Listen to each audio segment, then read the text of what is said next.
everyone, and welcome back to the garage with Bodensaw. Today we'll be looking at the Tier 6 French heavy tank, the ARL-44. Now, the ARL-44 is something of an interesting tank. It's an odd duck in a tree full of odd ducks, really, and space ducks if you include the AMX-40. It feels very much like at Tier 6 the French have finally gotten their act together. Because at Tier 4 we have the Char B1, the lowest tier heavy tank in the game, and it's all armor and no gun. It has that phenomenal heavy armor, but only that 47mm pea shooter really.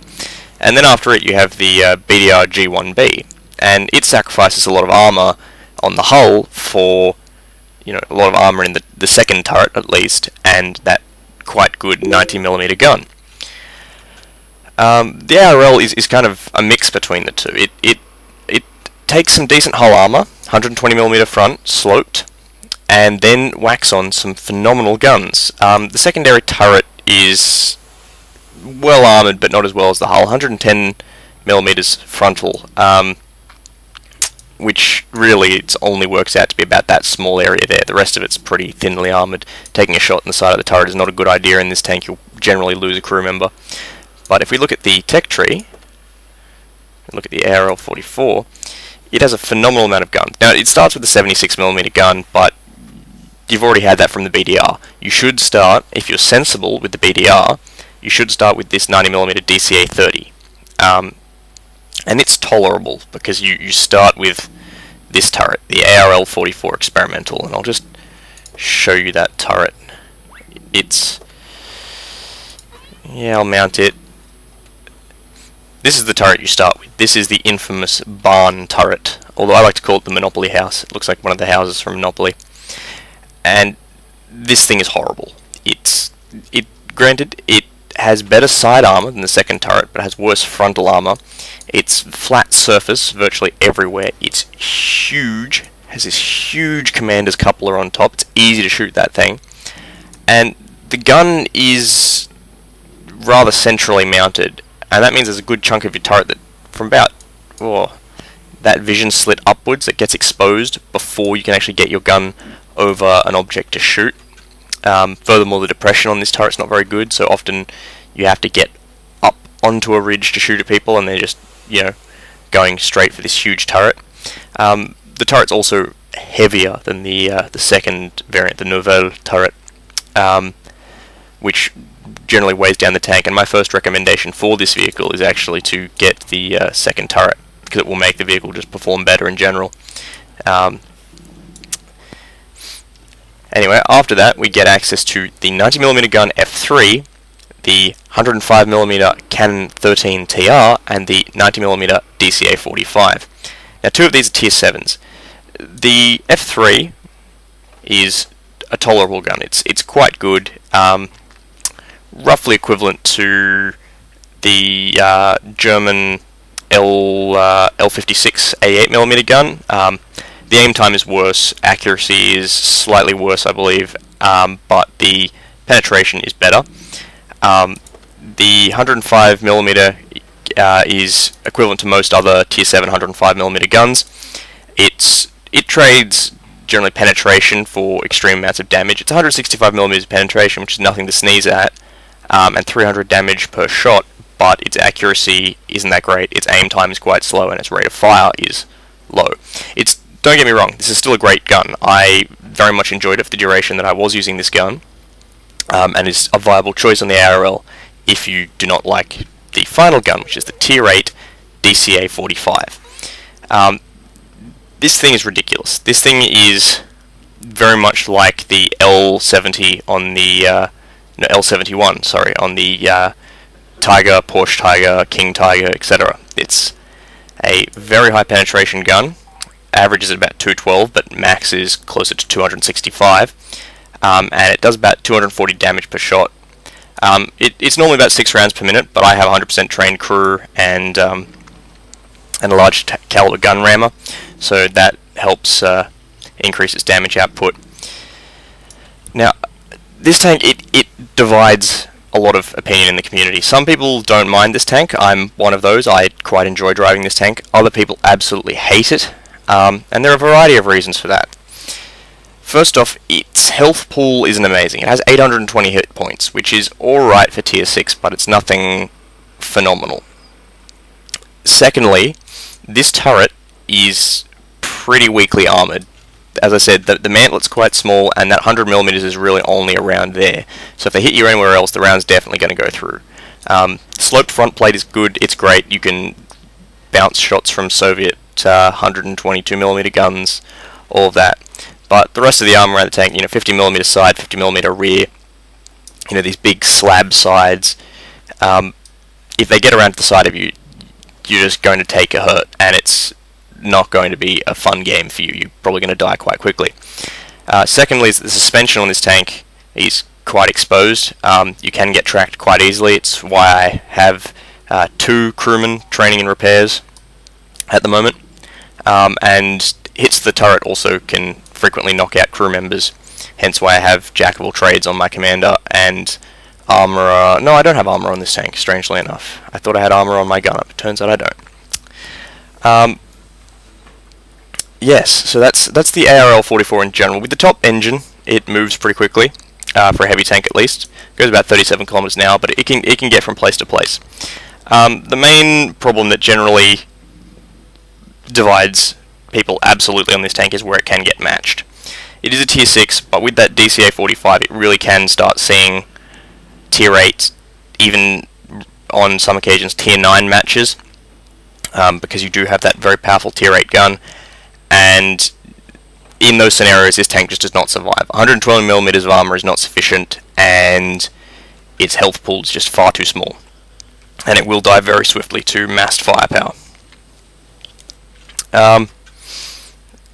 Aside from that, it doesn't seem to catch on fire very often. It does have a rear-mounted transmission, which means that you won't catch on fire from shots to the lower glacis. The lower glacis isn't huge on this tank, and it is actually quite hard to hit unless you're a very, very low tank, like an ELC AMX. The aim time on this tank can also be a bit lengthy. The DCA 45 has a 3.4 aiming time.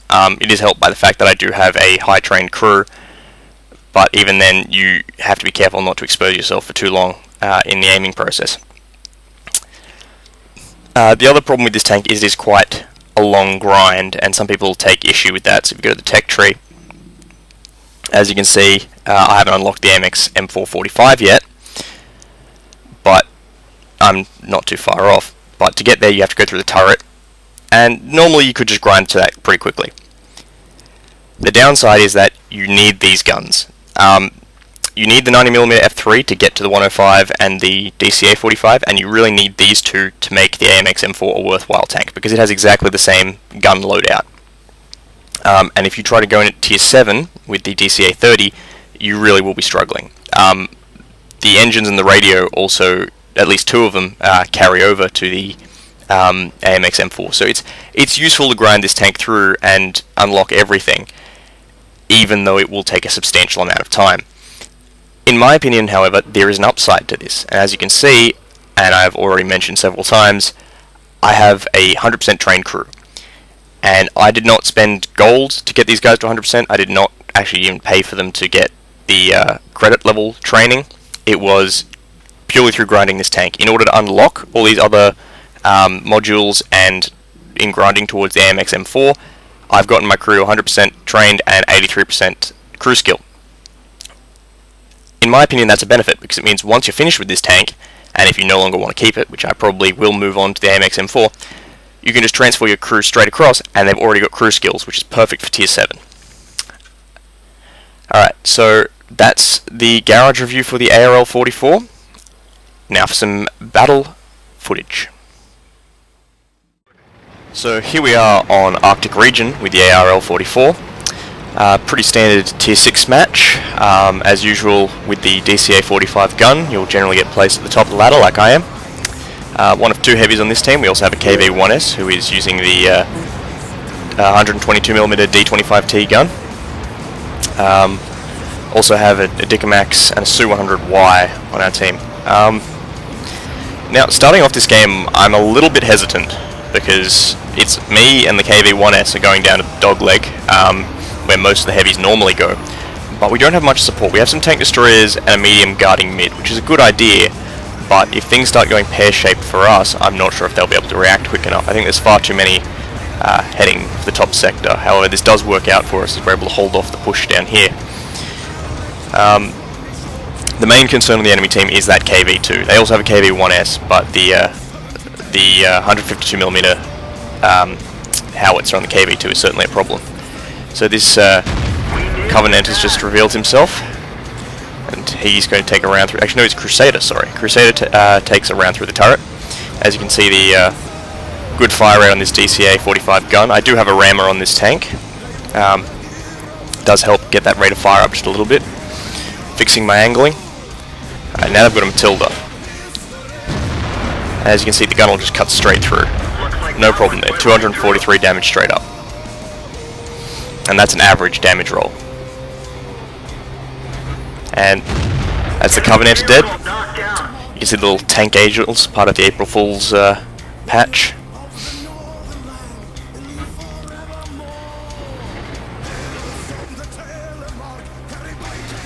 Alright. Now the enemy have made the mistake here of not really pushing us. If they'd pushed both up, taken hit from an ELC. It's broken my radio, that's no fun. And as you can see, the Matilda just pinging off the front plate. And that's the Matilda gone. 120mm of frontal armor sloped is very effective. It can bounce shots from the Soviet 122mm guns, which is always entertaining. One of my favourite things is to go head to head with a KV-1S and just have them bounce off my front plate. Alright, now I know that ELC is still there. I don't want him shooting me, because he can also spot for that Su-26. Su-26 won't do too much damage to me, but he will certainly cause problems. The tracks on this tank are very vulnerable to artillery because they're exposed. ELC just trying to bait us into shooting, keep us spotted for everyone else. They're holding in the middle despite the fact that we've lost one of our tank destroyers and our medium tank. And there's the ELC, I'll get a shot into him. And no, hit the rock instead. Just re-angle my hull.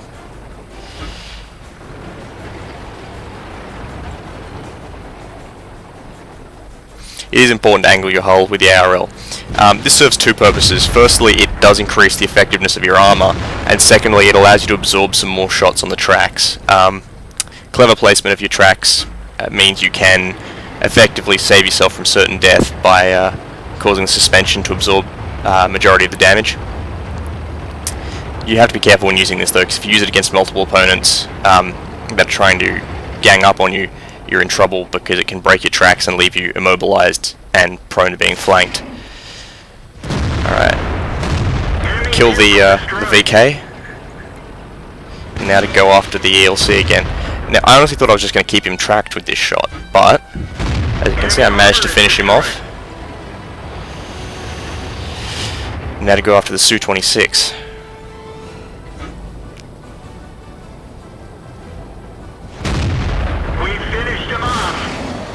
And now, I did not see that Hellcat. The first time I played this game, and the second time I watched the replay, I had not seen that Hellcat. He'd been carefully hiding amongst all the dead icons of enemy tanks. I finish him off. And now for the last remaining enemy on the opposite team. Another Hellcat. Now, in the end, this did work out, despite the fact that our team was rather poorly positioned. We could have deployed much better with more mediums down the bottom, but in the end that mainly came down to the fact that the enemy did not sufficiently push on the H line. Alright, and now just to finish off that last Hellcat. So that's one through his turret, putting him on 1%.